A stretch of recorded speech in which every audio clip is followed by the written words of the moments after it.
Samajwadi party ने पहले भी कहा और फिर मैं दोबारा कहता हूं कि जो सरकार फैसला लेना चाहे, ठोस कदम उठाना चाहे, जहां से आतंकवाद शुरू हो रहा है, जहां से आतंकवाद की घटनाएं हो रही हैं,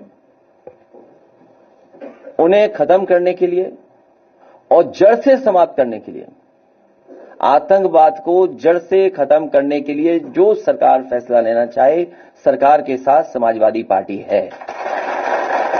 जिस समय जड़ पे हमला होगा, ये जो टहनियां दिखाई दे रही हैं वो अपने आप सब समाप्त हो जाएंगी। और सीमा की सुरक्षा के लिए हमेशा सजग रहना पड़ेगा। सजग रहते हुए ही सीमा की सुरक्षा हो सकती है और कोई भी चूक की गुंजाइश नहीं हो सकती। हमारी सीमा की सुरक्षा को लेकर के, भारत की सुरक्षा को लेकर के कोई चूक कोई स्वीकार नहीं कर सकता है। हमें अपनी सेना पर, हमें अपनी आर्म फोर्सेस पर पूरा भरोसा है। यही फोर्स है जो सीमा पर हमारे देश की रक्षा कर रही है और उन्हीं की वजह से आज हम सुरक्षित हैं। आज हम इस हॉल में बैठ पा रहे हैं या हम सुरक्षित माहौल में रह पा रहे हैं। अभी ऑल पार्टी मीटिंग का होना फिर तय हुआ है। समाजवादी पार्टी के राष्ट्रीय प्रमुख महासचिव आदरणीय राम गोपाल यादव जी उस मीटिंग में रहेंगे। जो हमारी पार्टी से सुझाव होगा वो सुझाव जरूर हम लोग देंगे और सुझाव यहां तक देंगे क्योंकि कुछ लोग कहते थे कि अब नए तरह का युद्ध है, इसमें फौज की जरूरत नहीं पड़ेगी। और उसका परिणाम यह हुआ था कि अग्निवीर जैसी व्यवस्था लागू हुई थी जो अस्थाई है, स्थायी नहीं है। जो अग्निवीर व्यवस्था है वो अस्थाई है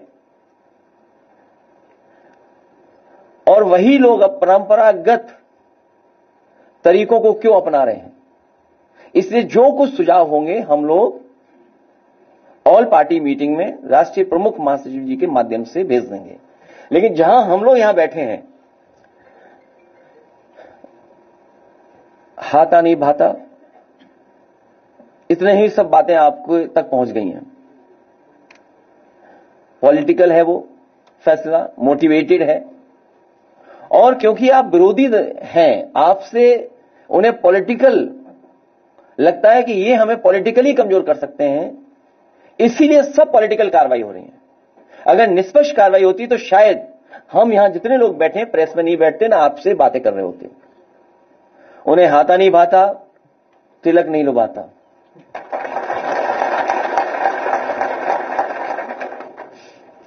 और वो ओसीएम है, आउटगोइंग सीएम।